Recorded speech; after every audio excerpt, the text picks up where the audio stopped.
All right, we're gonna go ahead and get started. My name is Greg Young with San Harold, supporting the Merced Subbasin GSA. The fronts. Appreciate everybody coming today. I think this is gonna be a good hands-on activity and effort to help people get an understanding of this groundwater accounting platform. I want to say a couple of things. First off, we do have a few people online, so that's why I'm gonna try to stay to the microphone here. I believe when ESA is going through some of their presentation, they'll stay up here also, but otherwise it's going to be a lot of hands-on being around. So folks online may lose out on some of that, but we'll try and make sure if there's questions online, raise your hand through some of those tools, and we can make sure we're having a conversation with those online also. I just wanted to give kind of a quick overview. First of all, Ashley with Merced Subbasin GS, actually with Merced County, but acting on behalf of Lacey McBride, who I think a lot of you have probably known in the past. Ashley is representing the Merced Subbasin GSA at this point, while Ashley has been on maternity leave. So the Merced Subbasin GSA, you are all here because you probably got a letter in the mail about the groundwater accounting platform and a PIN assignment. And so today's intent is to help everybody see how that sign-in sheet there. If you guys get a chance, you can do it now or later. So the intent of today is really talk about this platform.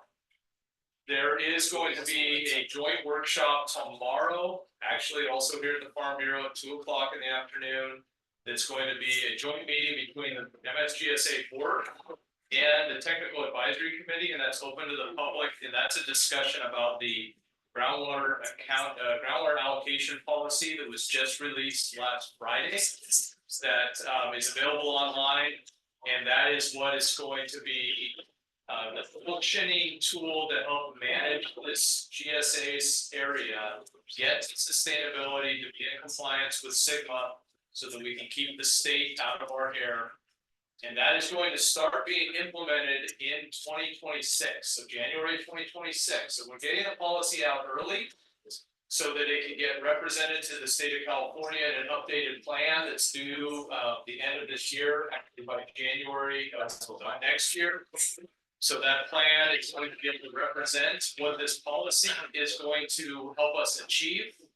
But the policy itself is going to be it's going to be piloted this next calendar year and will become functional in calendar year 2026. So this accounting platform has some fake allocations in it, but they do match what the policy is discussing right now. But the board has not yet adopted the policy, and there will be more time to continue to refine it over the next year before it actually becomes the policy to regulate and try and manage groundwater use.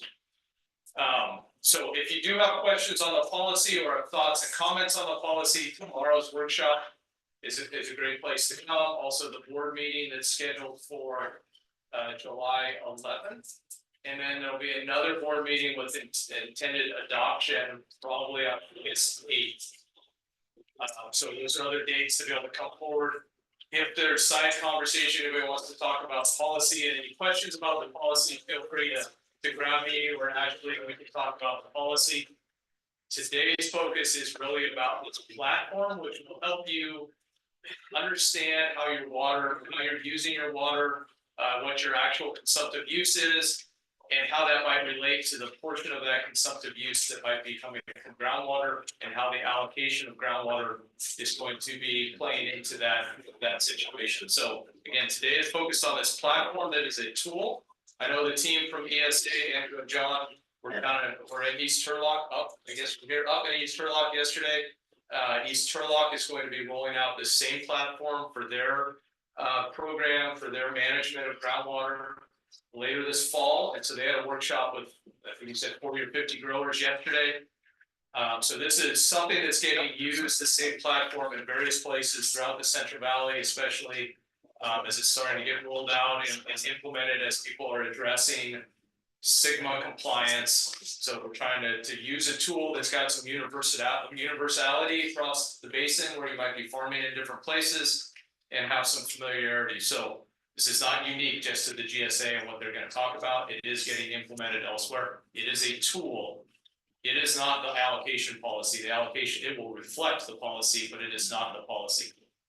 So hopefully that is a good kind of quick overview of what we're doing. There's going to be a lot of hands-on opportunity after they go through some slides and give you a little bit more of the lay of the land. Apparently, we are having some Wi-Fi challenges. You might be able to join our MCFB regular one instead of the conference room. I think that's the one that was on the screen, was the conference room. So if you join our MCFB one, that should be able to hold more. There is no promises, because the first time we've had this many laptops on our system. Yeah, so there's a lot of laptops trying to log on to both the conference room Wi-Fi and the main Wi-Fi. I would also advise, if you have a hotspot that you easily can connect to through your phone, do that as another option. So we'll try to work that out. And this is intended to be a hands-on, help you understand, help you get into the platform, help you start using it and link things up properly. So I'm going to turn it over to the ESA team to walk through some presentation material of the land, and then the rest of it is really going to be hands-on conversations. Well, John, over to you.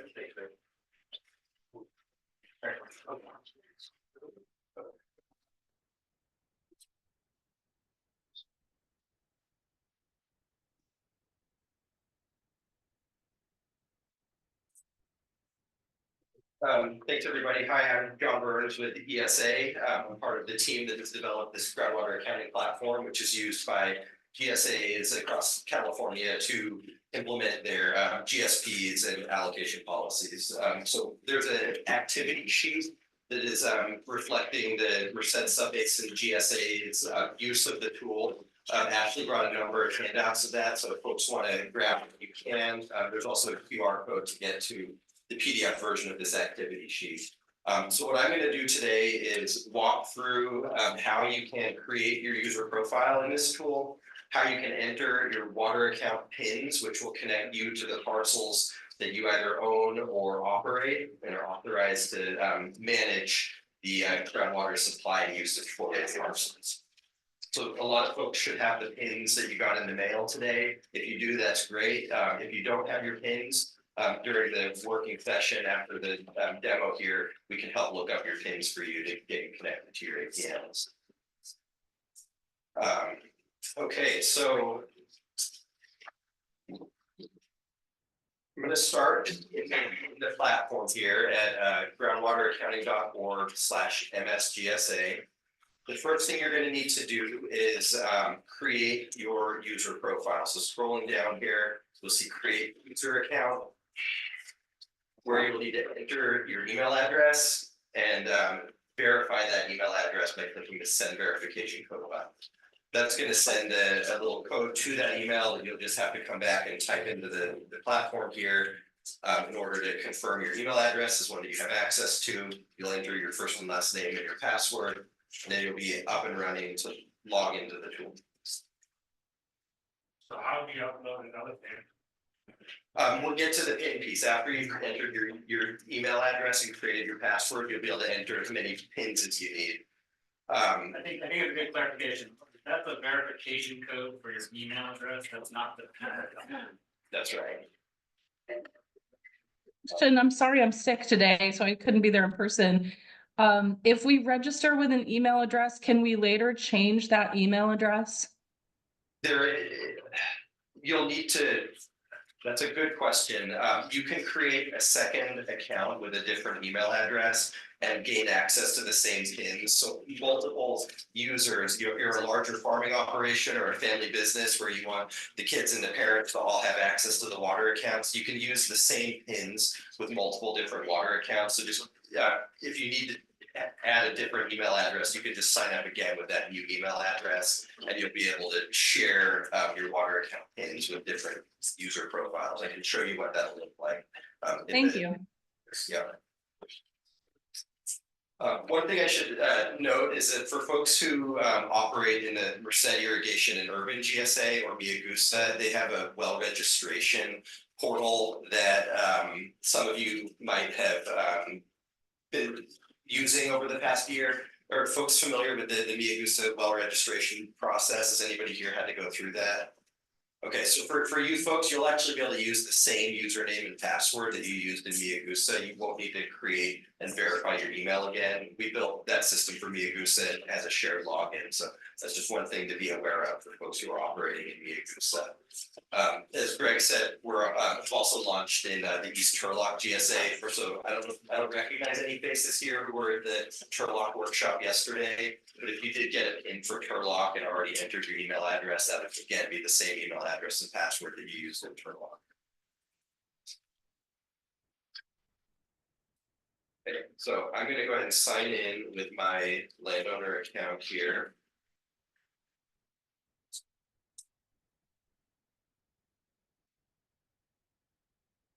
So you can see I'm logged in, my name is in the top right of the screen here, and it tells me that I'm logged in as a user called demo user, and now I'm going to claim my water accounts. This is where you're going to enter those unique pins that you got in the mail or that will help look up for you if you don't have those yet. There's just a couple of steps here, an overview of what we're doing here in the Merced Subbasin GSA, then we're going to type in our pins. The pins were sent out based on the latest tax assessor's data mailed to the parcel owner name and address of record. Where parcels have the same owner name and address, we group those together so you could get any number, there may be one or more parcels for each pin, but where there's a different owner name or a different owner address, you're going to get multiple pieces of mail. So that for some folks, that could be a lot of different pins to enter, 5 or 10 or more if you're have a lot of different entities, family trusts that are owning the land. You'll be able to consolidate those different pins down into fewer water accounts. It's just the nature of the tax assessor's data, which is the way we have to contact you, required us to send out a pin to each unique combination of owner name and address. There's some funny stuff we see in the tax assessor's data sometimes, like if you have an LLC, sometimes your property will be entered LLC, sometimes it'll be L space C, and you may end up getting different pins for, even though those are clearly to us the same parcel owner address. The way the system works, you're going to get a different pin for those, and again, we'll be able to bring those parcels together. I'll show you how that will work. So you can enter I've entered my first pin, I'm entering another one. We'll enter as many pins as we have access to today. If you get additional pins later, that's okay. You can come back and add more later. So here it shows me that I have, as I scroll down the page, I've entered 2 of my pins, and that's connected me to 2 different water accounts, each with 1 parcel. Want to note for the demo today, I'm using some publicly owned parcels owned by the county of Merced just for demonstration purposes, so that I'm not sharing any parcels that are owned by a private landowner. So just wanted to note that's what you're going to see here in the demo today. Okay, so after I entered those pins and I continue, I'm going to get a little preview. It's going to show a map of the parcels associated with the pin that I entered. And then I'm going to confirm that this is the right set of parcels. If for some reason a parcel has changed ownership, or you entered a pin that you shouldn't have entered and you don't want to claim these parcels for the purposes of managing the water supply and allocation, you can click no, and then you can contact the GSA to help make any changes. For instance, if the tax assessor's records haven't been updated since you sold the parcel, just click no, reach out to the GSA, we'll work through fixing that for you. But for the most part, you're going to be answering yes here, that the parcels are going to match. We'll click save and continue. And now I'm directed to my water account overview page, where I can see the 2 different water accounts for the 2 pins that I've entered, an overview map. For folks who are operating in multiple GSAs, there would be a drop down here where you would be able to change which GSA you're looking at, and you would be able to see your water accounts across GSA. So we know for some of the larger agribusiness operations, we've heard of folks operating in 30 or more GSAs. That's a lot of different policies, a lot of different tools. So for those GSAs who choose to use this platform, it's going to be able to act as a one-stop shop. For folks who are just operating in the Merced Subbasin GSA, you'll just see those parcels here. Before I get into showing the details of the water accounts and the supply and allocation, a lot of folks are going to want to consolidate all of these pins down into as few water accounts as possible. So you can click. Yeah, go ahead. My internet is a little slow, so I entered the pin in, but my second pin, but I'm not getting the test around. Yeah, so I think we're having some troubles with the Wi-Fi today, so after I get through the demo, we'll be able to do some hands-on help. We can have folks set up different Wi-Fi hotspots, or maybe we'll just need to take turns using the Wi-Fi as a worst case scenario. I do think the problem that you're describing is probably because we're taxing the Wi-Fi in this office here. There's no way of blowing the map up that they give you. I mean, so we can actually check it because it's very small. Yeah, that's good feedback. One of the reasons we're here today is to show you how this is gonna work, but we also want to hear what your pain points are, so I'm gonna go back here. You can click this little checkbox here. Actually got a tool here that allows me to I know where I'm at, but you know where you're at. We can blow the map up here, to make that a full screen map, and then you'll be able to click on any one of your parcels. So there is a mechanism to make the map bigger, but I'm hearing you that that's a change you might recommend is to make the map larger on the screen. That's something we'll take into account. oh, did you put yes or in? Okay. Okay, so the request water account changes button, this is how we're gonna consolidate our. Yeah, go ahead. Just real quick, this platform is continuing to be developed. It's been set up so far through a state of California grant that was provided for developing this across the state. We were lucky to get included as one of the pilots, so it is not, we're not spending dollars on actually getting this created yet, which is awesome benefit to this GSA. So to John's point, there are things that we need to continue to hear and continue to improve upon, and this platform continues to adjust. So you might log back in a different time and see maybe something slightly different, or the tool is changing, because it is not steady, it's not locked down, so it is continuing to change. So please give us that feedback about like map size and things like that. This is a dynamic platform that is continuing to grow as people start to use it and give thoughts. So just want to play that out. Thank you. Okay, so here we're gonna use this request water account changes form. You might be aware that in the Merced Subbasin GSA, there's 8 sustainability zones, and water parcels can be grouped within a water account for each sustainability zone. So if you operate across multiple different sustainability zones, you're gonna have at least one water account per zone parcel. A water account can only have parcels that are in the same zone. In this case, this form is gonna show you the zones that your parcels are in. You can manually drag and drop your parcels from one account to another. If you're a large operation with many accounts and many parcels, you may want to manually move your parcels around to how you intend to operate them, and manage their water supply. I think the more common case would be you just want as few accounts as possible, so you're gonna click this consolidate accounts button, and that's just gonna move all of the account parcels from all of your pins that you entered into one account per zone. So you can see I just clicked consolidate accounts, it moved my 2 parcels into one account. If there's a parcel that you no longer own or operate, you can drag it over here to the parcels to be removed. And that would just take it out of your account. Once you've got your parcels aligned with your accounts the way you want, click submit request. There's a small disclaimer to accept. Should note that when all of the parcels in a water account will have their usage and supply pooled for purposes of administering and operating under your allocation. So that's one consideration. If you're, for instance, an agricultural consultant who's working with multiple different growers who's asked you to use this tool on their behalf, you would want to be really careful not to consolidate different growers who you work with into single accounts.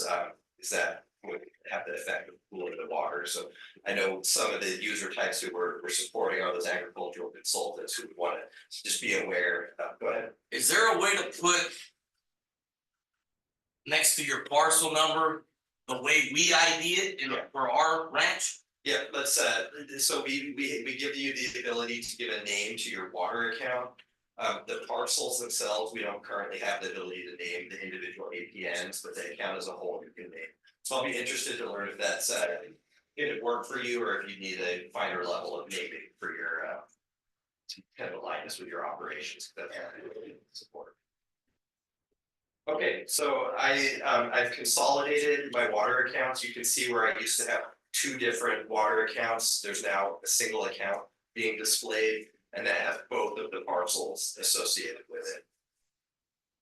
I can now click through to the view water account page, and this is kind of the main useful part of the tool for landowners and growers. It's what we would call your water dashboard.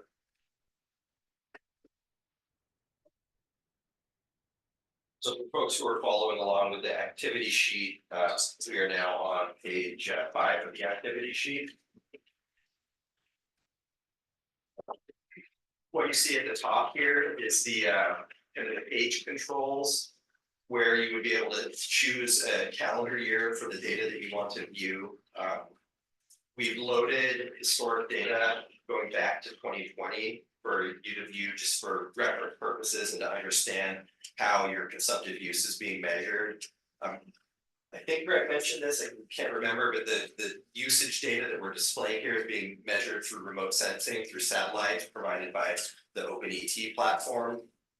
So you'll see measurements of evapotranspiration and precipitation that are occurring on the parcels through the remote sensing technology. And again, we have data going back through 2020 up to 2024, and you can see the data is current through the end of May. The June data would be available within the first week of July typically. You're able to display the data either in depth view, acre feet per acre, or simply feet, or in a volumetric view of acre feet. The system is tracking the water usage and the allocations in volume, but we know that displaying it in a depth view is that's the default and more intuitive way oftentimes to look at your usage and allocation. But it's good to know that behind the scenes we're accounting for this volumetrically. So as I scroll down, I can see the parcels that are in this water account. Again, there's two parcels because we consolidated those pins.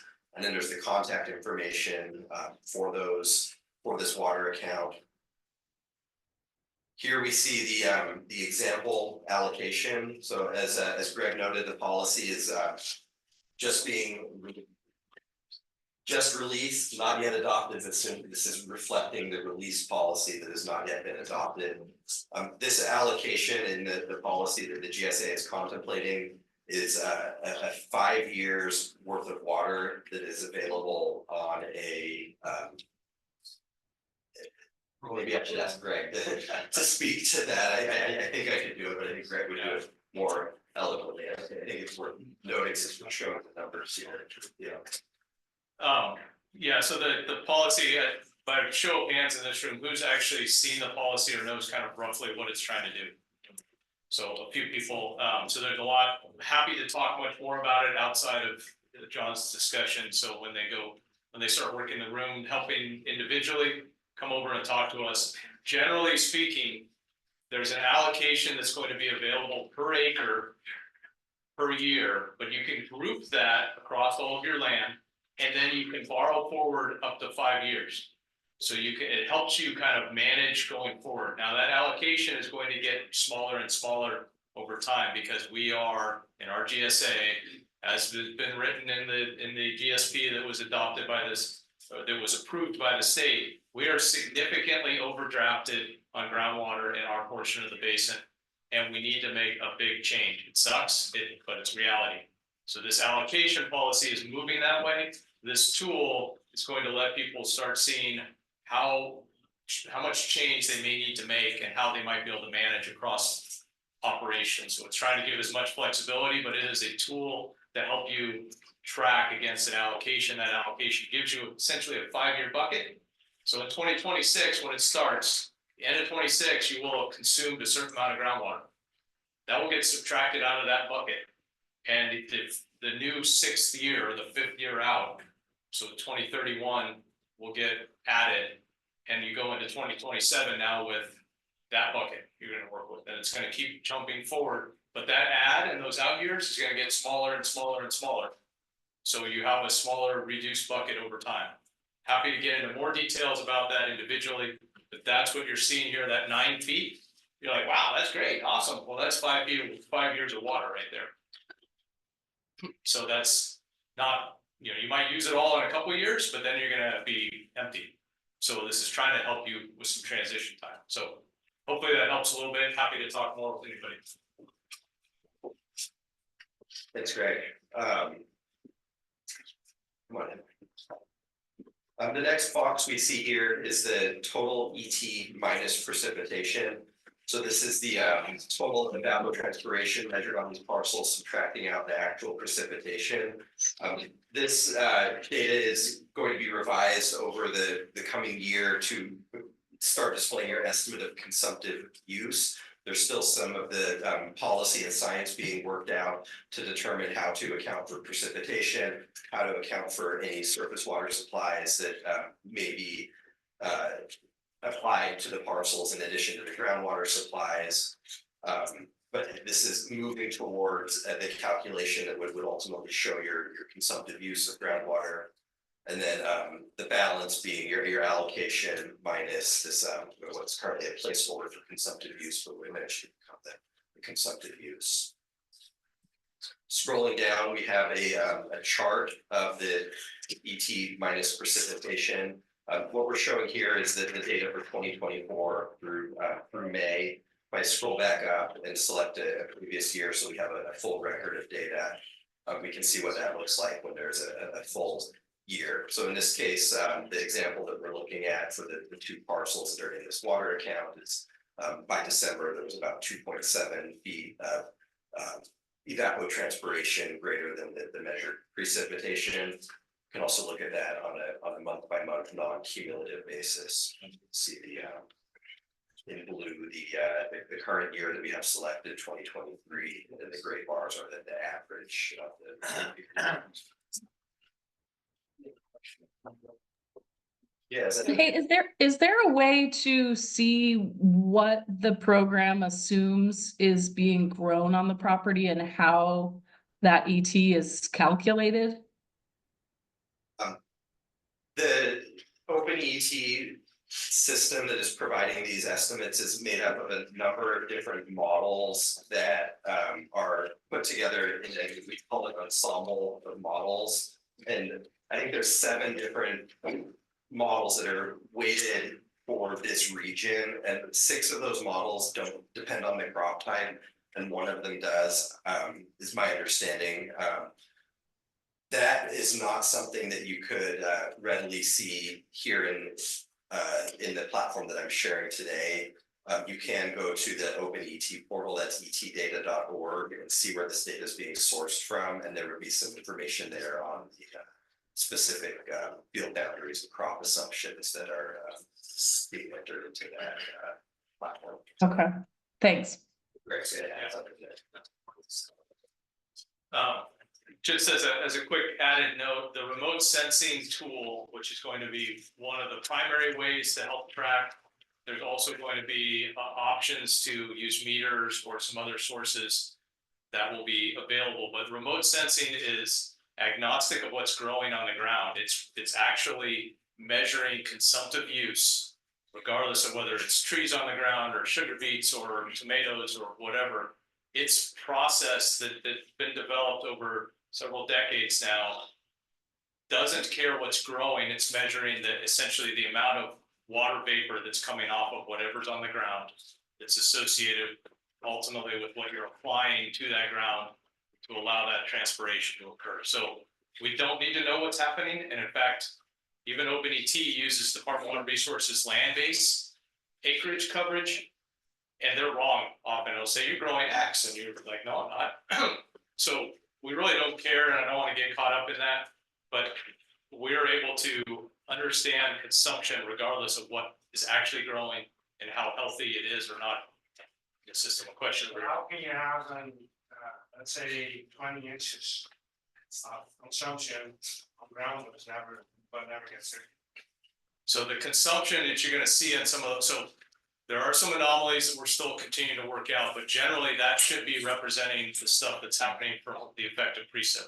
So if you have not irrigated ground at all, and it's gonna consume water, because we see it every time we go up in the foothills, it's nice and green in the spring, and then it dries out.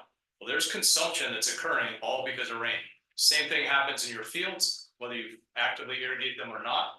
It's a matter of subtracting off the right amount of that may have been wetted in that root profile. And that's a little bit of an art. It's hard to get to that number exactly. So we have to continue to work to address that issue. Does that help? Yeah. Okay.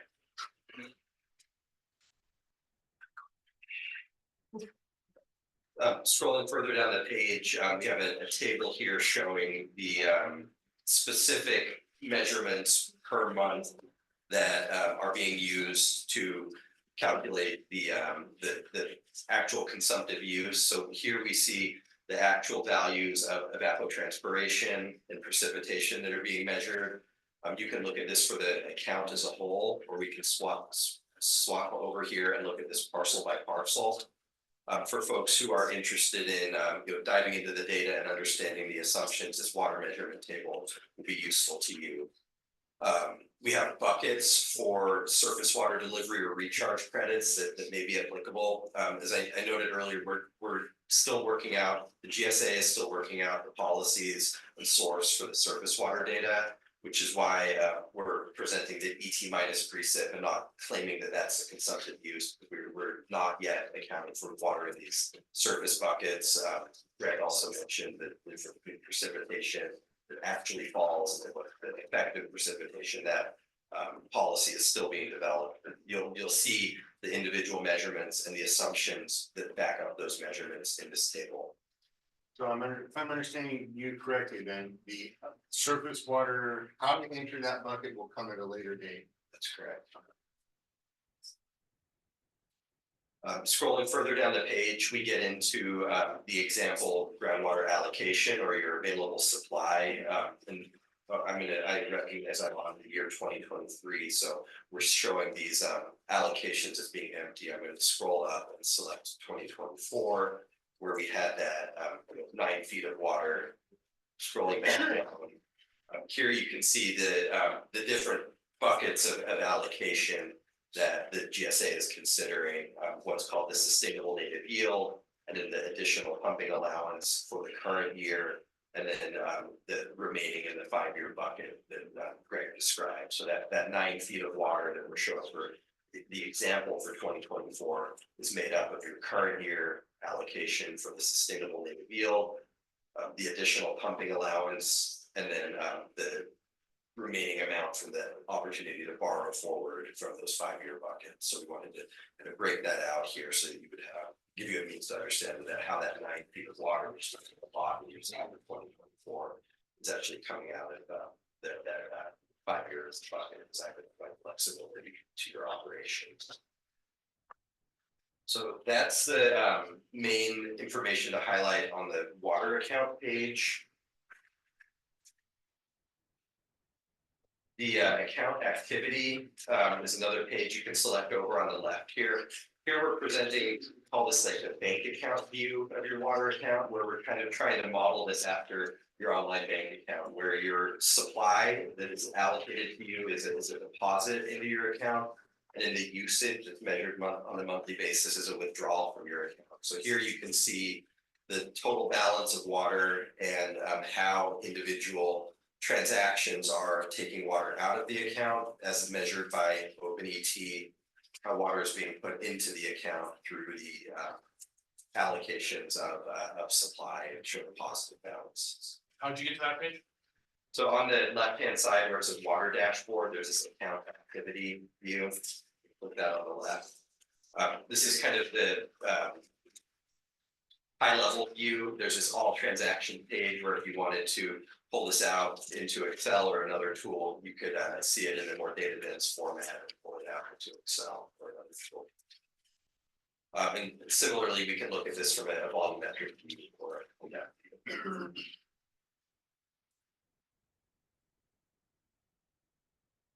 The next thing I'll highlight is the parcels page where some of your water accounts may have many parcels in them.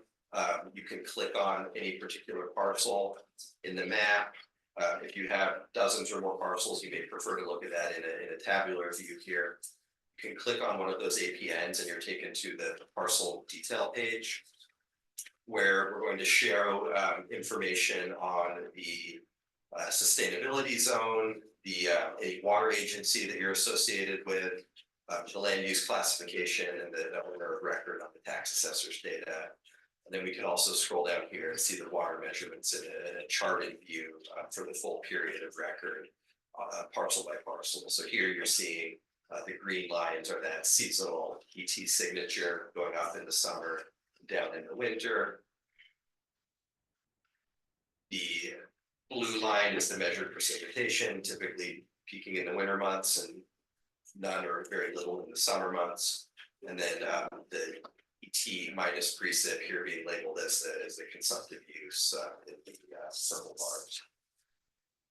You're able to again download that data to look at off system if you prefer.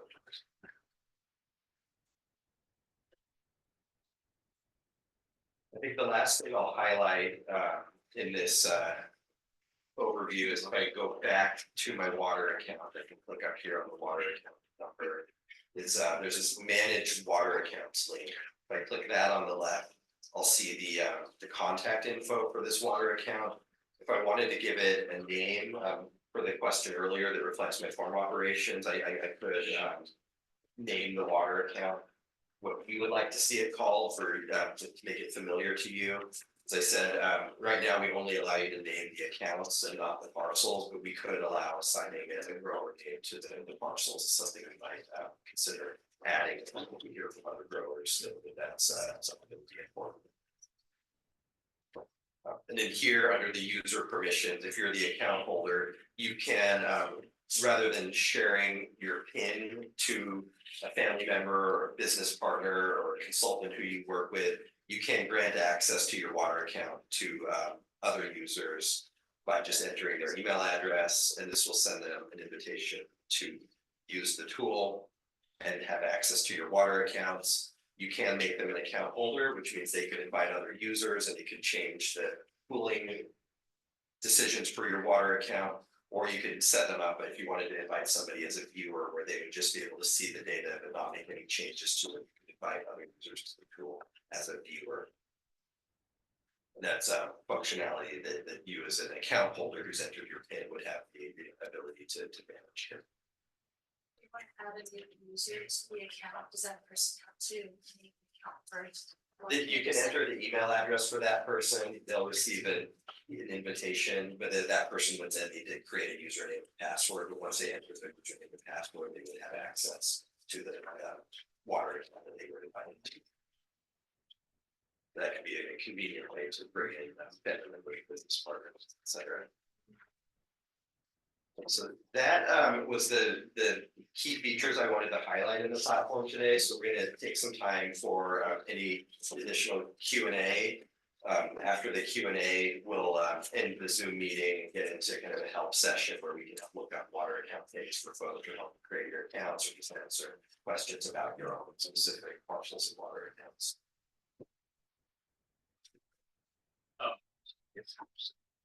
When the policy that's been released, that was released Friday, you'll see in that policy, it discusses something called the allocation management account, which is then referred to as AMA.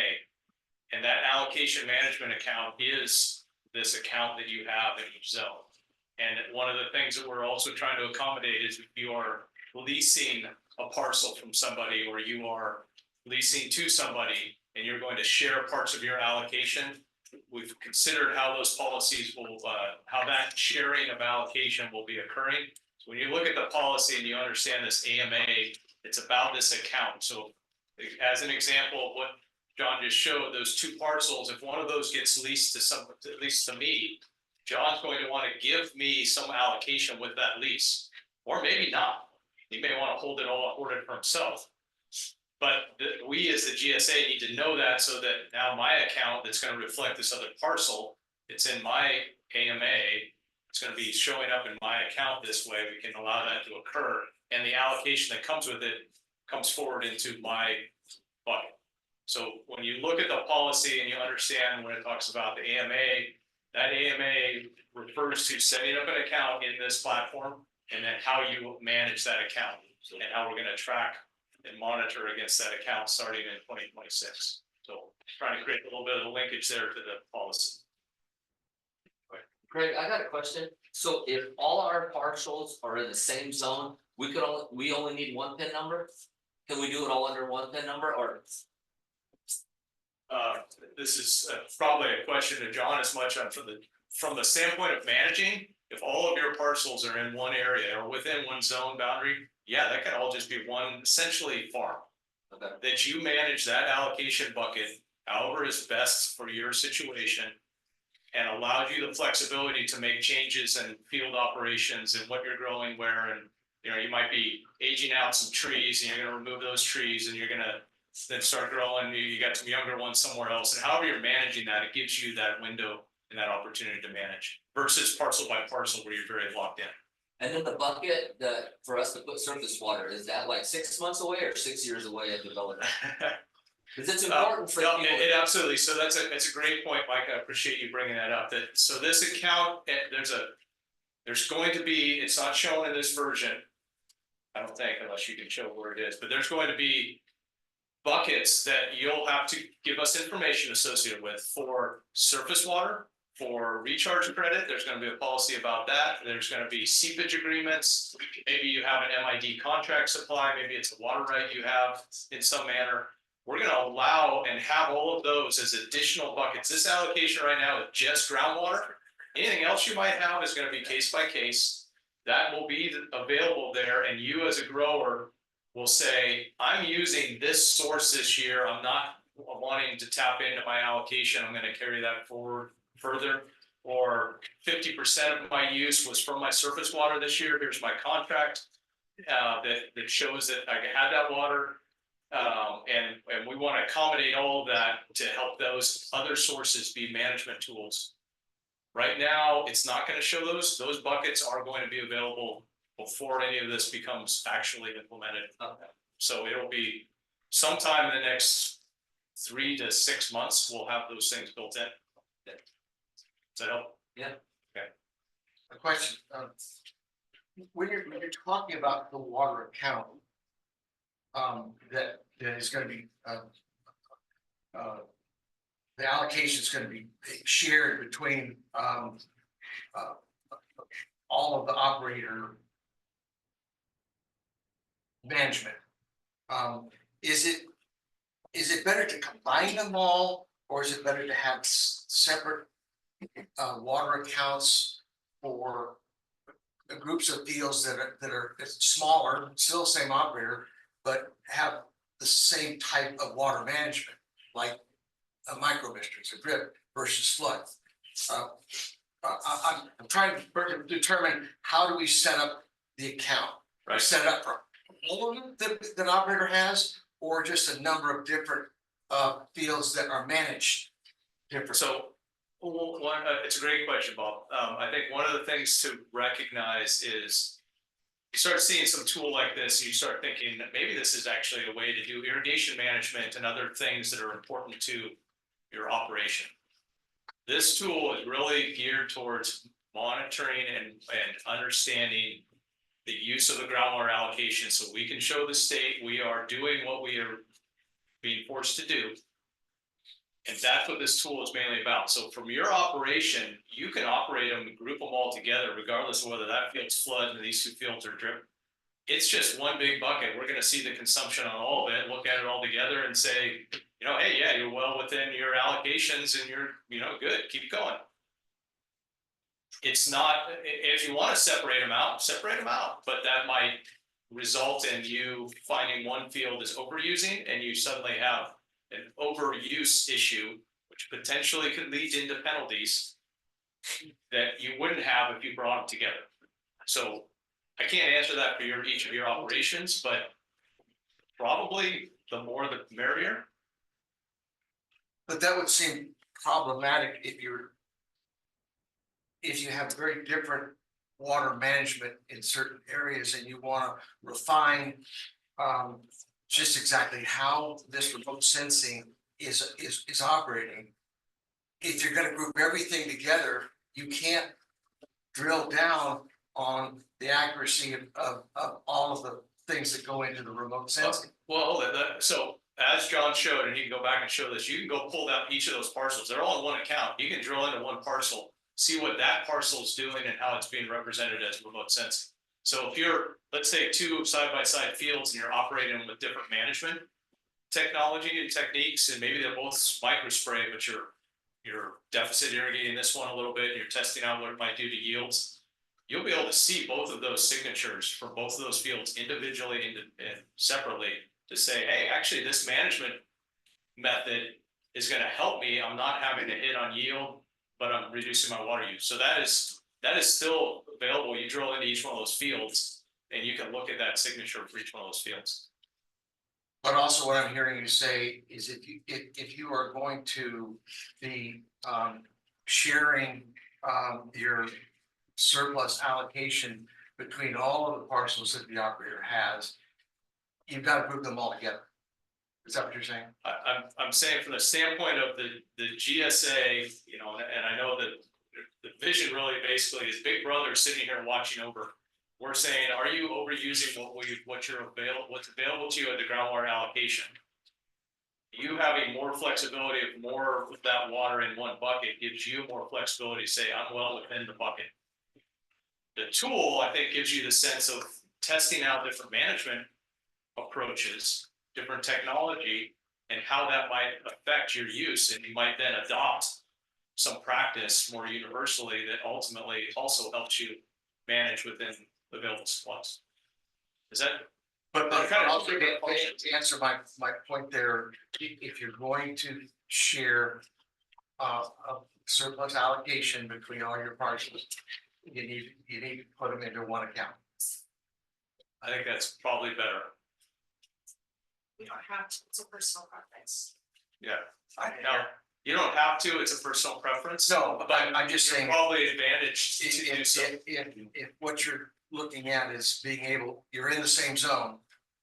And, you know, some, Why not? Right. yeah, some parcels just have more surface water available, so they don't use much groundwater at all. Others have no surface water, but you gotta put them together. Right. In order to not to run into penalties because you use too much groundwater on the areas that you don't have surface. Right. So if we're seeing that from that perspective, you have a total, all those lumped parcels are 10,000 units of use. And you had 6,000 of groundwater available. Like, yeah, but I also had all this surface water.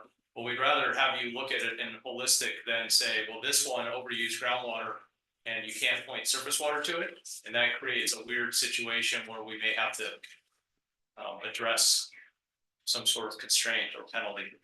So you are advantaged to gather them all, and we look at it as it's one big operation on your farm of all your resources you have available to you. But I am seeing a problem in trying to individually manage fields if you're grouping everything together. And maybe there's a way to do that. Well, I would suggest, and do you guys have the open AT view embedded in the platform yet? I don't remember. That's coming. So if you went out to the open AT portal as also a tool, and we can show that, and happy to look at it with you, you would see that actual field and its use and its history, and you can compare fields and fields, and you'd be like, oh shoot, my management approach here of doing maybe this pulse irrigation or doing X or Y, where I invested in you know, some technology to help me manage water, I'm actually seeing a reduced use on this field. It's showing up as a reduced signature. And that's good that you'll learn that. And you'll even see those remote sensing, you can look on it on a pixel basis, and it's a 30-meter pixel thing, right? So that's what, 100 feet by 100 feet. That's, you know, that's within your field. You can see hot spots, overwatered spots, other things, and help assess that from a management But the GSA doesn't really care about that uniqueness, we care about the bigger picture of overall use. That helps. So with that, are you going to be implementing the open ET kind of view where you can scroll across and see different fields that's coming? Yeah, the opportunity to see the open ET map of evapotranspiration, we're aiming to exclude that in the next 6 to 12 months.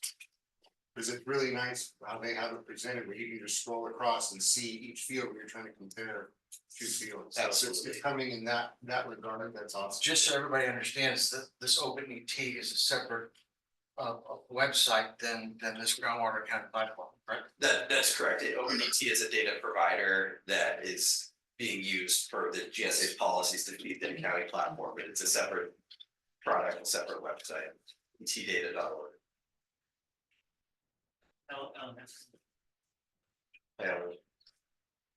I just have two questions. They might not be quick though. Number one, I see on the left, there's a tab for wells.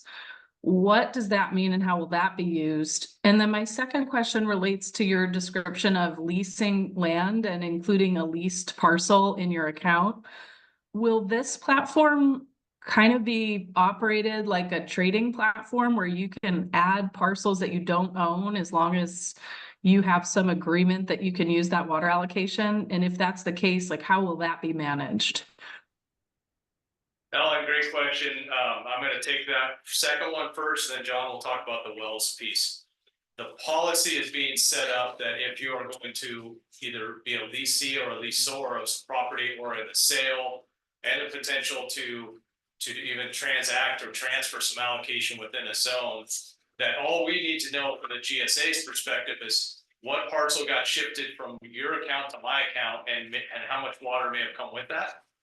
And that would be information that once a year, you're gonna have to provide to the GSA as to whether that's occurring. You might enter into a 5-year or 10-year lease. That's fine. We just need to know at one time and be able to allow that shift.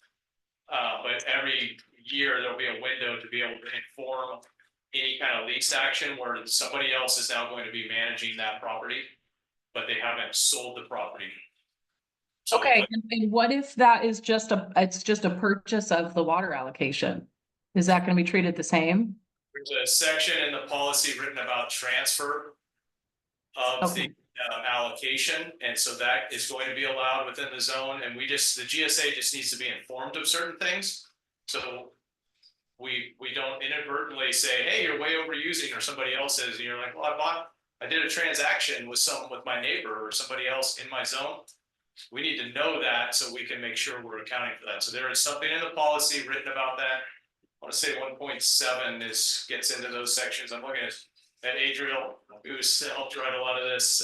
So I'm thinking it's 1.7 in the allocation policy, talks about lease, sale, and transfer. So hopefully that helps Ellen, and happy to talk further about that. Okay, thanks.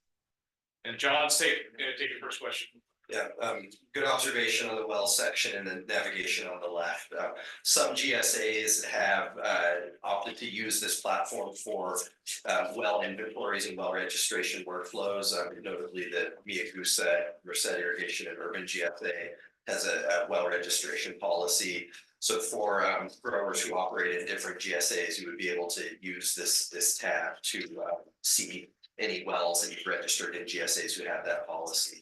MSGSA currently doesn't have that, so you'll see when I click that link here, I just get a note that says this really isn't relevant in this geography or GSA. Got it. Any other questions? Is there a way to group crops or group parcels and say, hey, these are all my alfalfa fields, these are my beans, these are my almonds? Yeah, not currently. There was the comment earlier about labeling the parcels, so I think we could allow you to label, add labels to your parcels.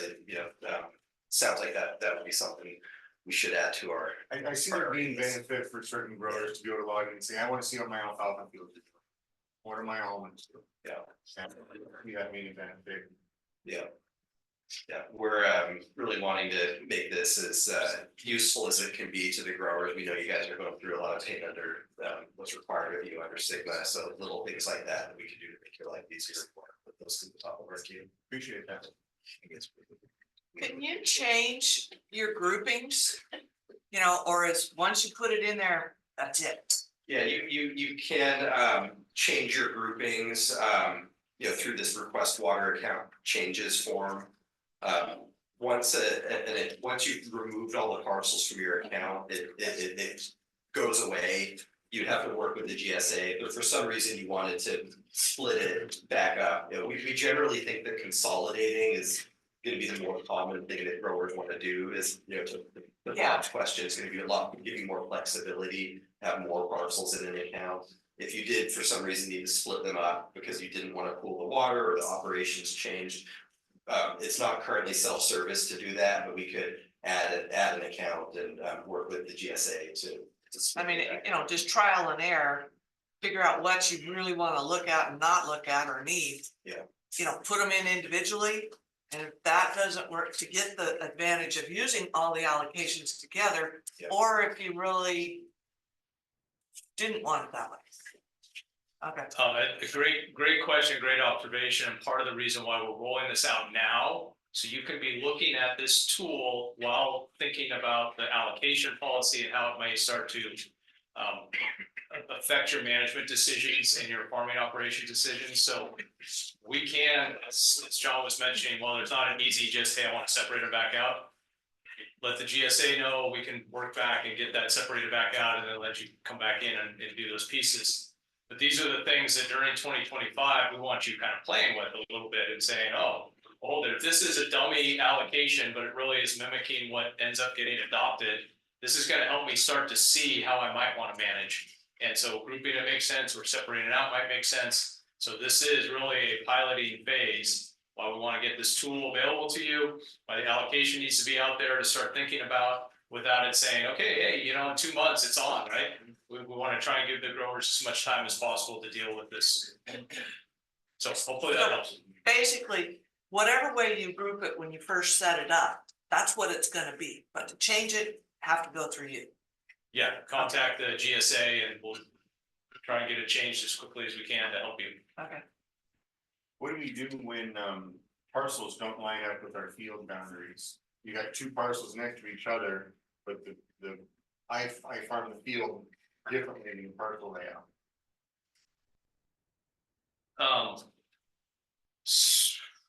Cause that'll change if you wanted to follow one field, but you've got a third of it being sent into another boundary. So from the perspective of monitoring to an allocation, we don't care, right? Because you've got them grouped together.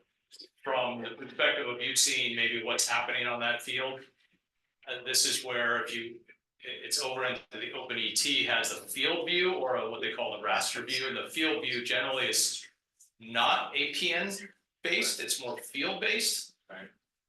Which doesn't always align with APNs.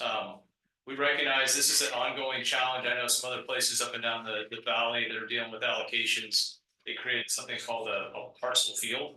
And it continually adds layers of complexity. So if it is something that you're finding that is a hurdle or an obstacle for not being able to provide that, let's talk and see what might be feasible to better accommodate that. But from a monitoring perspective, we don't care. It's more about your kind of seeing what's going on, and you might just use OpenET and flip over to that site. Yeah, that's totally doable. I'm just trying to figure out if it would change anything if you're trying to actually follow a field and.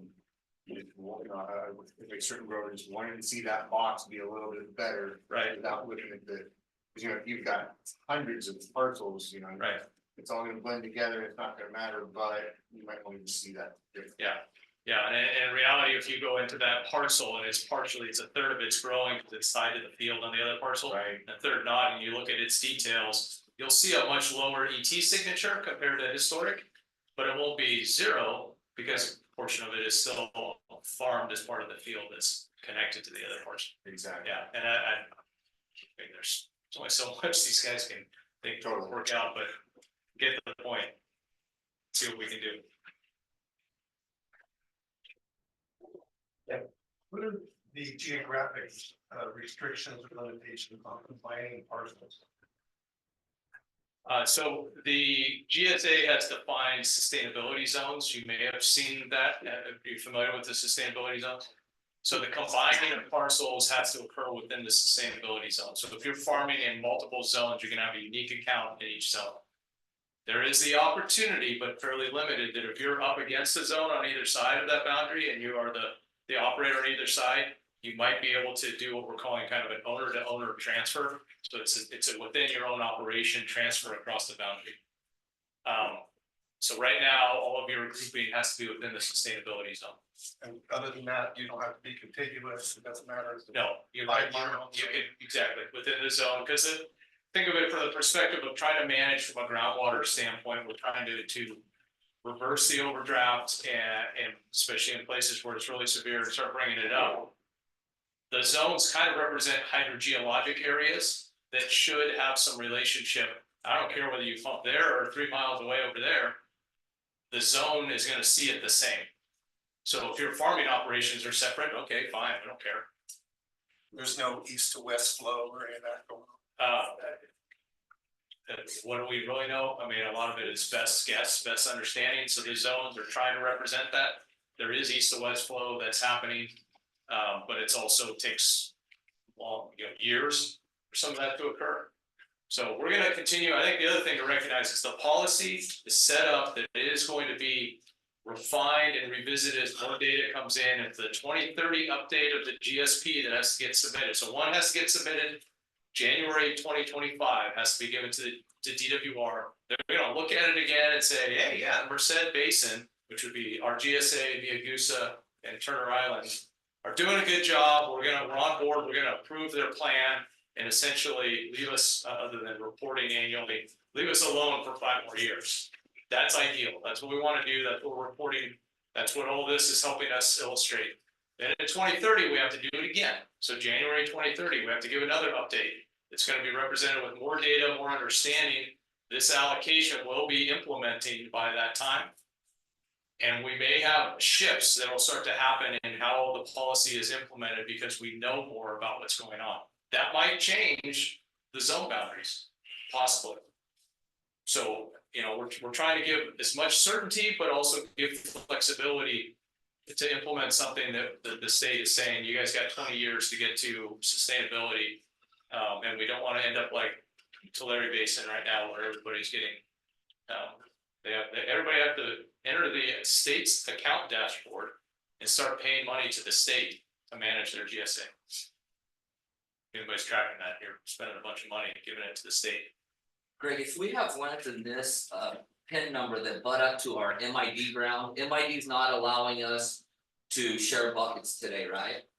Allocation. The 2 GSAs are not in a position to share buckets at this point. That is something that we can discuss. And as long as both GSAs have an agreement about how that's done and tracked, we can get there. So we're not trying to say no, but there's a big lift just to get here. Yes. And so that opportunity, if it starts to present itself, they may be one-off agreements that represent, hey, your parcel over here is going to be allowed to share so much water over here, and it shows up as a new bucket in some manner, and you're tracking one way or the other. But groundwater doesn't know those boundaries. No, I know.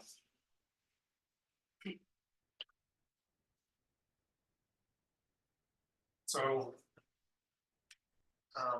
If the GSA is gonna look to the landowner to register pumping allocation for that property. To create an account in this groundwater accounting platform, which will be recognized then as an allocation management account in the policy. That's with the landowner. Now that landowner may have fully leased that. They might be, we sent mailings to addresses that are not in Merced, because we know there are absentee owners just fully lease. We have no way of getting a hold of the lease, the tenant, if we don't know them. So we're, fingers crossed that landlord is providing that information, that tenant's gonna be able to come in, enter it, create that account. I don't know if that's a question you were asking. Well, I guess it leads to the next question is, are you gonna be looking for a lease or an agreement between the parties? So if I wanna, and lease is pretty straightforward. The water allocation follows the land. But if I'm, over here on this parcel and basically find a buyer, quote unquote, we're also creating a water line. But there, and within the zone, there is the GSA board is currently considering within zones to allow the transfer of water between individual owners. And the agreement, how much it's sold for. We don't have to see that, we just need to know what account it goes to and how much. We do not want to get in any of the business of that part. But we want to give the flexibility that if you say, hey, I need a little bit of water because I still want to run my full 100 acres of almonds here for a few more years and I'm gonna run out. I'm gonna buy from my neighbor.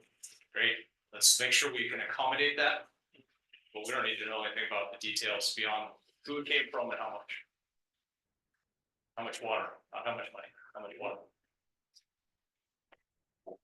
And again, that's what's currently being proposed. This is gonna be discussed tomorrow, discussed at the July 11th board meeting, and likely discussed and then adopted at the August 8th GSA board meeting. So part of the reason for having these kind of conversations now at this point is to help see that linkage. Other questions, or do you have more you want to go through, John, or you want to go to hands-on? When questions are done, we'll do the Zoom meetings and go to. Andrew, any more questions online? Okay, so I think we can go to that point. Right, thanks to our remote attendees, this is the end of the online function of the meeting. Thanks again.